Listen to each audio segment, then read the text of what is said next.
Hello guys, welcome back to our channel Engineering Educators. I am Pritam with you. Today I will discuss my second part of previous videos of Staff Selection Commission SSCJE for Mechanical day of 22nd January 2018. So let's start. Before starting my video today, I would like to request you all, please do share, subscribe and like our videos, and you can drop your valuable comment in the comment section. So let's start. In my previous video I have covered up to question 30, so today I will start from question number 31. So the first question is, the triple point on PV diagram is a straight line. Always remember, triple point for PT diagram, only for PT diagram is a point. Here you can see the point. It's a solid region, it's a liquid region, and it's a vapor region. Here is the triple point. The triple phase meet at that point is a point only for PT diagram. Rest of any other thermodynamic diagram, or you can say graph, thermodynamic any other graph, whether it is PV diagram or TS diagram or HS, which is Moliere diagram, for every diagram it will become a straight line. Okay, let's proceed to the next question. Which of the following statement related to entropy is true but ds? ds stands for entropy is equals to dq heat transfer divide T temperature. So dq is the entropy. This is the expression. So first option is, minimum entropy is observed when the system is in equilibrium with the surroundings. Okay, if the system is in equilibrium with the surroundings, that means the thermal equilibrium. So dq becomes 0.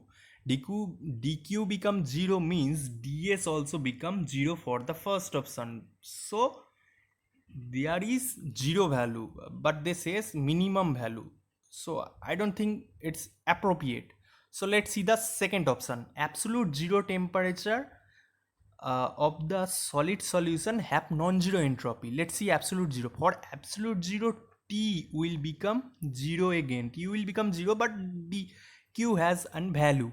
So ultimately entropy will become, for option 2, infinity. So option 2 is also incorrect, and option 4 says that entropy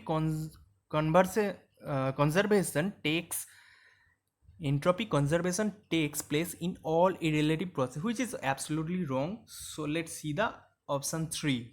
So entropy ds equals to dq by T. For it's the relation actually. For option 3 it says solid phase has least entropy. It's absolutely true, because in case of solid state the molecules, randomness of molecules are very less, but in case when you go for liquid state or gaseous state, randomness of molecule is so high. So it's a absolute correct answer. Let's proceed to the next question. The COP of Carnot refrigerator is 4 than thermal efficiency of Carnot engine would be. COP is coefficient or performance for refrigerator. Let's see the expression first. So the expression is, efficiency is equals to 1 divide COP plus 1. So final answer will become 1 divide 1 plus 4, which is 5. 1 divide 5 means 0.2 will be the answer, which is option 3. Let's proceed to the next question. While working between temperature 150 Kelvin and 300 Kelvin, the entropy change experienced by the Carnot engine during the heat addition is 1 kilojoule per Kelvin, the work produced by the engine. So here this is that ds equals to 1 kilojoule per Kelvin, which is equals to, as we know, ds equals to dq by T. Here T is 300 Kelvin. So ultimately it's dq higher. So ultimately dq higher is equals to 300 kilojoule. And let's see the efficiency of Carnot cycle. Efficiency is equals to 1 minus T higher, T lower, 1 minus T lower divide T higher, that is equals to 1 minus 150 divide 300, 1 minus half, that is equals to half.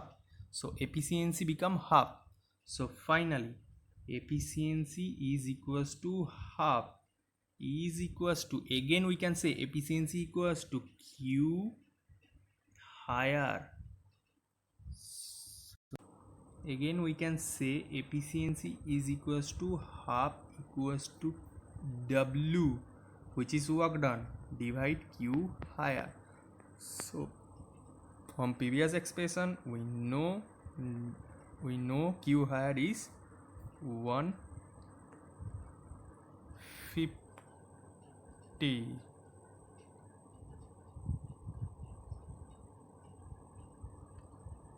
q higher is 300, and that will become final w is 150. It's the correct answer. So option 2 is the correct answer. Now see the next question, 35. A heat engine working between source 200 degree Celsius and reject heat at 25 degree Celsius receive 5 kilowatt of heat. Work done of the engine is equals to 0. Work done. That satisfy. Does this satisfy the inequality of Clausius? See, first we have to know what is Clausius inequality. So integration of dq divide t is equals to 0 for reversible, and for irreversible process here it become greater than 0. So here option 1 is correct answer. Let's proceed to the next question, 36. 36. Okay, an ideal gas with heat capacity ratio of 2 is used in an ideal Otto cycle which operate between minimum and maximum temperature of 200 Kelvin and 1800 Kelvin. What is the compression ratio of the cycle for the maximum work output? Again it's a diagram, it's a Otto cycle. Here 1 2 3 4 for PV diagram. It's a Otto cycle, and it's a work producing cycle, so it's clockwise, it will rotate at clockwise direction. For work absorbing cycle, that will become anti-clockwise, but it is actually clockwise diagram because of work producing. So next is, okay, minimum and maximum temperature is given, which is T minimum, T3 is the maximum temperature, T1 is the minimum temperature. So T3 and T1 is given. We know for a maximum work output there is a relation, which is T2 is equals to root over T1 into T3. Just put the value here, you will find that T2 equals to 600. You will find that T2 equals to 600 Kelvin. Then find the compression ratio, which is R. R is equals to V1 divide V2. It's also equals to T2 divide T1 whole to the power 1 by gamma minus 1. This is the expression. We know all the value. Gamma we know is 2 and T2 we have find the T2, it's T1. T1 it's given, so R will we will get value of R as 3. Option number 3 is the correct answer. Let's proceed to the next question. In an Otto cycle, air is compressed from 3 liter to 2.4 liter from a starting pressure of 1.5 kg per centimeter square, the net output per cycle is 400 kilojoule. What is the mean effective pressure? So we know the first we have to know the expression for mean expression is W is equals to P mean effective pressure and VA swept volume, which is equals to V2 minus V1. All the value are given. W we know, V2 and V1 both we know, and we will get the value of PM, which is option 3. 667. Then next question 38. The combustion in compression ignition engine. Compression ignition engine means CI engine is the correct option will be heterogeneous, because we know for an CI engine it's a injector. From here diesel will spread. So for that engine, that some batches of air fuel mixture are there. Batches of air fuel mixture are circulating through over the engine during combustion. Here combustion are covered in 4 stages. So first that batches of air first will ignite one by one, and like this way it will propagate the fume, the fire will propagate like this way. So it's absolutely heterogeneous process. Let's proceed to the next question. Which of the following is the basis of Mollier diagram? Mollier diagram, as I have already discussed that Mollier diagram. Its Mollier diagram is HS diagram. H is enthalpy and S is the entropy. HS diagram, and the diagram is like this way. Diagram you will find actual diagram. So H and S are the variables. So find just the variable H and S. So at option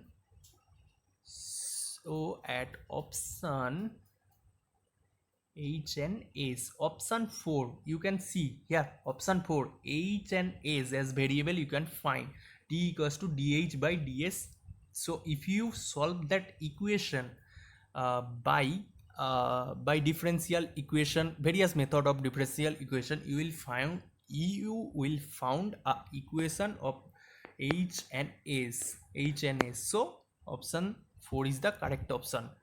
Next question number 40. Which is the following formula holds true for dryness fraction? Dryness fraction formula is option number 1 is the correct answer. MV is the vapor, mass of vapor, mass of liquid ml, and mass of vapor again. Total mass of vapor and liquid with the mass of ratio between mass of vapor with total mass of vapor and liquid. See here it's the vapor dome in any diagram. So vapor dome, here is the line. So from its liquid plus vapor and its vapor region. Here dryness fraction is 0, here dryness fraction is 1, because here all the substance is vapor. So let's proceed to the next question. So here option 1 will be the correct option. Let's proceed to the next question. Which gas will produce the highest efficiency in ideal Otto cycle for same compression ratio? Let's see expression for Otto cycle. Expression for Otto cycle is equals to 1 minus 1 by R is the compression ratio to the power gamma minus 1. So here gamma, air, carbon dioxide and oxygen, all three are monoatomic, all three are diatomic gas. For diatomic gas gamma is equals to 1.40, 1.40. And for helium is a monoatomic gas. Monoatomic gas is equals to 1.67. So for monoatomic gas, gamma is more in monoatomic gas, which is helium, argon, krypton, like this way. So from here we can say for monoatomic helium, efficiency is much higher. So option 3 is the correct option. Next, 42. In Mollier diagram, the isothermal in the superheated region at low pressure become. So as I have drawn the isothermal for Mollier diagram is HS diagram, and it will become. So for Mollier diagram at superheated region, it's a superheated region. So here option 2 is the correct answer, which will become horizontal. So let's proceed to the next question. If the heat rejected from the system is 0, then which of the following statement is true? So first draw the diagram. Here higher temperature reservoir, which is source. Here Q supply. Here the engine. Here Q supplied, Q lower, rejected, sorry, it's Q rejected, Q lower, and its temperature lower. Here the work done W. So here heat rejected is 0, QL is 0. So from here we can say that Q higher is equals to QW. So efficiency will become QW by Q higher. Both are same, so it's 1 or 100%. So option 1 is correct. Then second option, heat is exchanged from one reservoir only. Yes, heat is exchanged from higher reservoir only. Lower reservoir, you can see here Q lower is 0. Option 2 is also correct. It violate Kelvin-Planck statement. Yes, it's violate Kelvin-Planck statement. As we know from Kelvin-Planck statement, it is impossible to produce work only exchange of heat from one reservoir only. So here lower reservoir also have some importance, otherwise it will fail, the system can't operate. So option 3 is also correct. So all the option is correct. Option 4 is ultimately correct option. Let's proceed to the next question. The Clausius statement and Kelvin-Planck statement are two parallel statement of second law. As we know, both are the statement of second law and both are parallel to second law. Okay, let's proceed to the next question. Question number 45. For the same heat added and same compression ratio, Otto cycle, option 1 is the correct answer here. Otto cycle is more efficiency than diesel cycle. Next, 46. A reversible engine operates between temperature T1 and T2. The energy rejected by the engine acts as an input of another reversible engine at temperature T2, which rejects a reservoir at temperature T3. What is the relation between T1, T2 and T3? See the diagram first. Sorry, here question 46. T1 to engine 1 to here engine 2 to here T2. So total efficiency of the system will become 1 minus T1 by T3. So if we consider it partly, so we can say that is also equals to for engine 1 by T1 by T2 plus 1 minus T2 divide T3. It will be the equation, but if you solve that equation you will not find any conclusion as per the options. So its option are not here. So all the it's a faulty question, I think. So let's proceed to the next question. Which of the equation define the enthalpy H of the system? So we know enthalpy H equals to U plus PV. Here J is not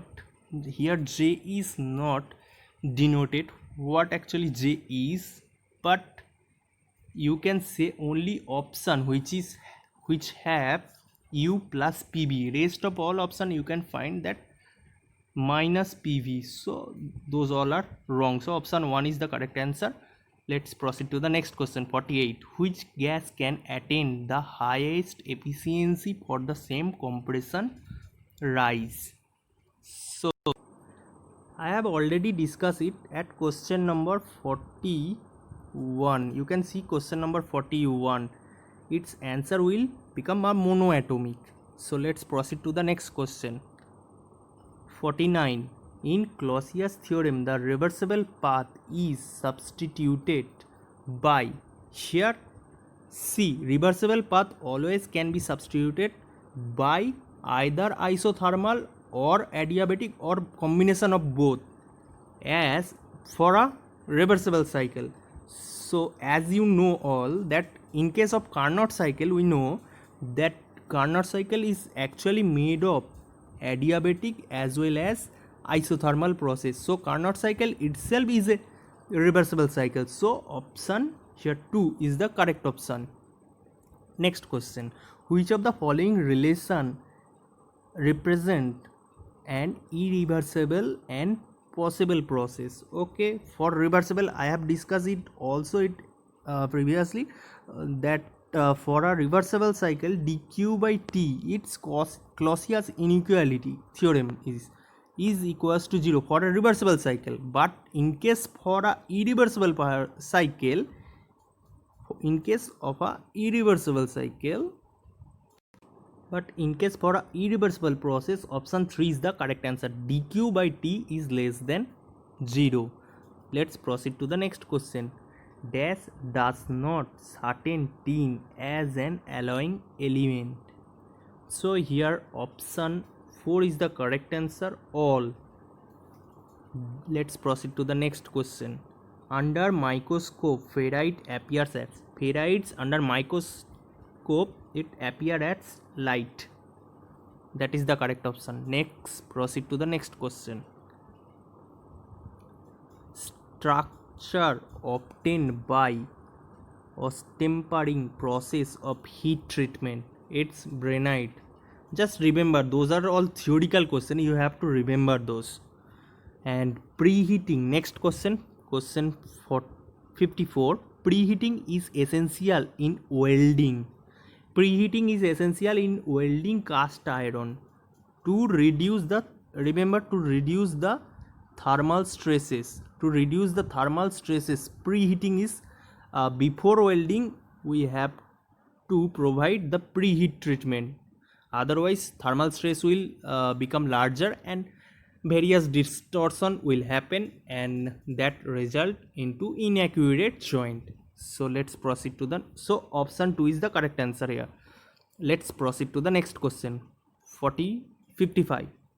The melting point is the lowest for here cast iron is the right answer. You have to remember all those, all are theoretical question. Dash is commonly used for making it's commonly used for making household utensils. That means that household cooking instrument, cooking pots, those all things can made by its option 2 is the correct answer. Hindalium, which is one aluminium alloy. Hindalium is a aluminium alloy. Its option 2 is the correct answer. So next question is, ball bearing are generally made of. Remember, it's also a theoretical question. So ball bearing always made of. It's option 2, carbon chrome steel. Always go for carbon chrome steel. If it is not there, then you can say also stainless steel. is also correct answer. And the ceramic, ball bearing also made of ceramic. As we know, ball bearing it's require lots of wear resistance, so it's made of ceramic type material, or you can say mainly widely used the carbon chrome steel. You have to answer it, option 2. Then next, 58. Dash has highest tendency to get work hardened. Work hardened here, highest tendency is for brass. So let's see what is work hardened. It's a stress strain curve for it's here the ultimate stress, ultimate strength you can say also, and here this portion is the work hardening portion. Work hardening is actually after applying the external load, the work done by the material, and it's absorbed, the energy absorbed by the material, it's actually increases its wear resisting property. That is, in this portion is the work hardening portion. Okay, let's proceed to the next question. 59. Dash is the hardest known material. As we all know, it's diamond, no doubt about it. So option 3 is the correct option. Let's proceed to question number 60. Dash is obtained by isothermal hardening operation. Here option 3 is the correct option.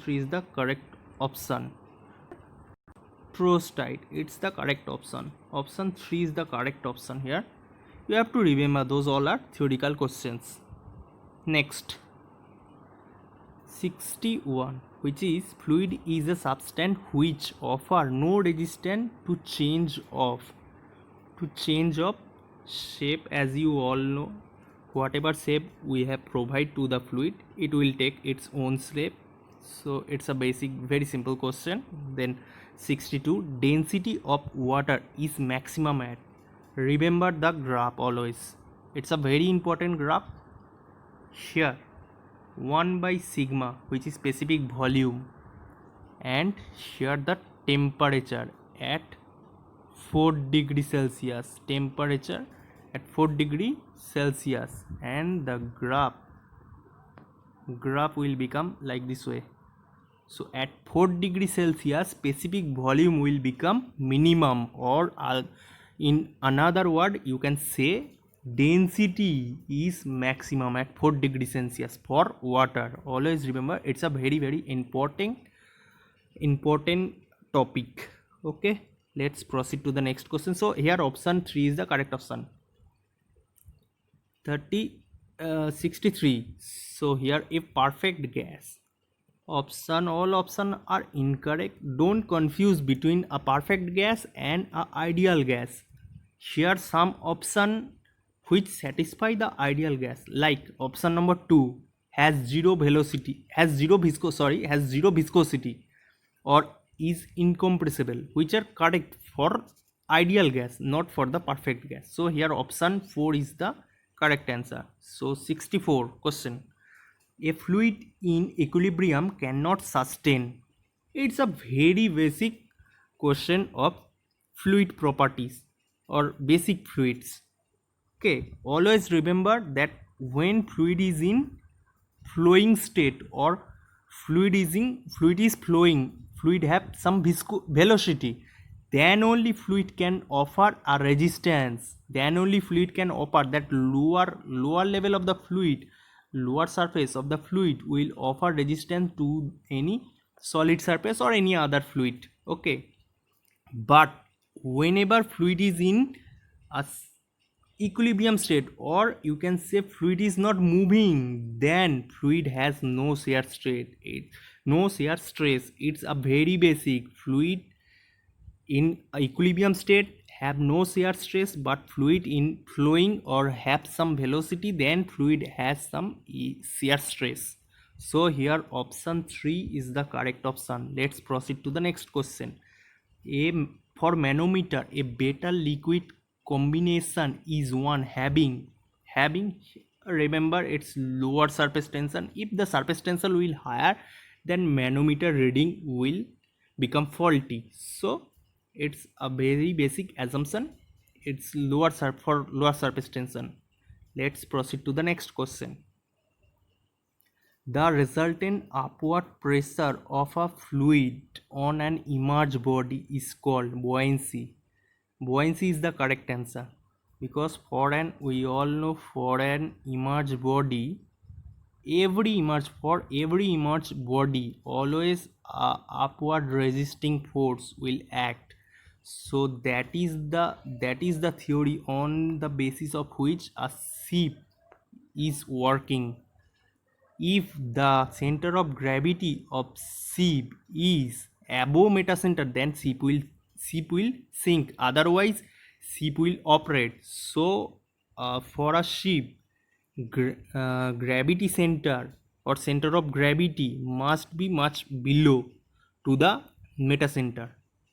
Okay, so here option 2 is the correct option, buoyancy.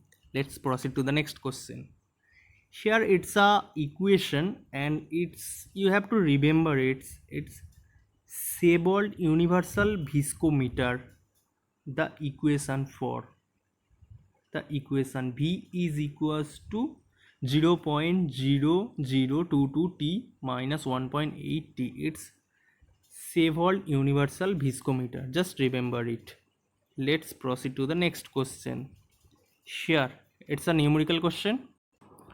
The capillary rise at 20 degrees Celsius in a clean glass tube of 1 millimeter bore containing water is approximately. Okay, first see the expression. Capillary rise or fall, which denote as H, is equals to 2 sigma. Sigma is surface tension, and into cos theta divide R is radius, rho is density, and G is gravity. Okay, then for water, always for water theta becomes 0. Remember, for water theta will become 0, and for water rho, value of rho we know 1000, and G, value of G is equals to 9.81. Now R, value of R is given, which is 1 millimeter. So make it first meter. 1 into 10 to the power minus 3 meter. Now 2 and sigma. See here, sigma is not given, but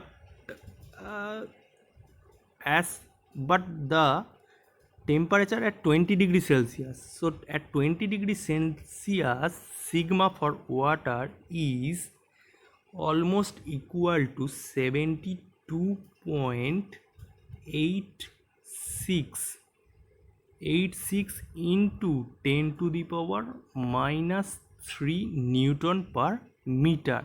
Just put all the value at the equation, you will find some result in meter, then again convert it into millimeter, you will find final answer will become 29.708, almost equals to 30 millimeters. So option 4 is the correct answer.